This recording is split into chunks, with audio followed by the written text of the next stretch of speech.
یہ صدائے حریت جموں کشمیر ہے۔ کشمیر اپ ڈیٹ کے ساتھ ابن سلام۔ غیر قانونی طور پر بھارت کے زیر قبضہ جموں کشمیر میں لوگوں کو حیدر پورہ سری نگر میں شہید بزرگ حریت رہنما اور تحریک آزادی کشمیر کی علامت سعید علی گیلانی کو خراج عقیدت پیش کرنے سے روکنے کے لیے آج مسلسل چوتھے روز بھی سخت کرفیو نافذ رہا۔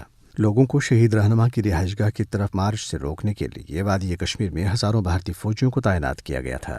حیدر پورہ کی طرف جانے والی تمام سڑکوں کو خاردار تاروں سے بند کر دیا گیا تھا، جبکہ موبائل انٹرنیٹ سروس معطل رہی۔ کل جماعتی حریت کانفرنس نے شہدائے کشمیر کی فاتح خانے کے لیے کل عیدگاہ سری نگر کی طرف مارچ کی کال دے رکھی ہے۔ کانفرنس نے بیرونی ممالک میں مقیم کشمیریوں سے کہا ہے کہ وہ منگل کے روز سعید علی گیلانی کی دوران حراست شہادت کے خلاف دنیا کے بڑے بڑے دارالحکومتوں میں بھارتی سفارت خانوں کے سامنے احتجاجی مظاہرے کریں۔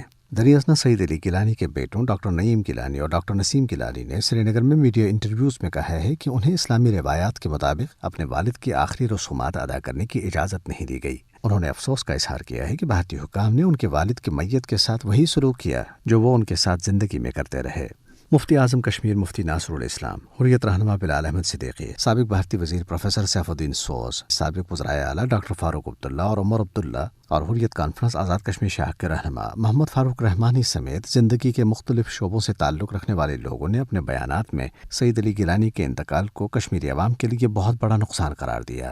کل جماعتی حریت کانفرنس کے ترجمان نے ایک بیان میں بھارتی پولیس کے انسپکٹر جنرل وجے کمار کے بیان پر کہ آزاد کشمیر اور پاکستان سے کشمیر میڈیا سروس اور social media platforms Jammu Kashmir کی صورتحال کو اچھال رہے ہیں، شدید رد عمل ظاہر کیا۔ حریت ترجمان نے کہا ہے کہ کشمیر میڈیا سروس جیسے آزاد میڈیا ادارے صرف وہ کچھ دکھا رہے ہیں جو مودی کا بھارت مقبوضہ جموں کشمیر میں کر رہا ہے۔ اپڈیٹ ختم ہوا۔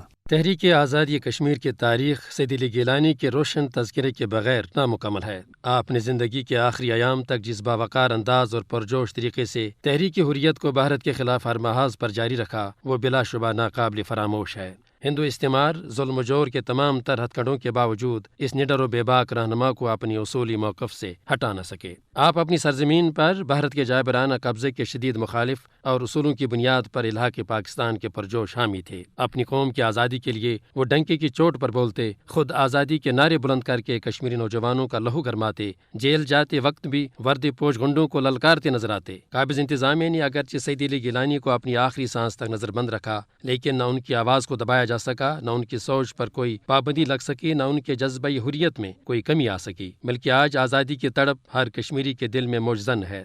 بھارتی حکمرانوں نے سفاکیت کی انتہا کرتے ہوئے اہل خانہ سے سعید علی گیلانی کی میت چھین لی اور رات کے اندھیرے میں ان کی جبری تدفین کرا دی گئی، لیکن ہندوتوا پجاریوں پر یہ واضح ہونا چاہیے کہ وہ اہل کشمیر سے گیلانی کا نظریہ اور حریت کی فکر کبھی نہیں چھین سکتے۔ سعید علی گیلانی اگرچہ زندگی بھر بھارتی استعماری ہتھکڑوں سے عالمی برادری کو آگاہ کرتے رہے، تاہم ان کی موت نے بھی جمہوری اور سیکولرزم کے دعوے دار نام نہاد بھارتی جمہوریت کا لبادہ مزید تار تار کر دیا۔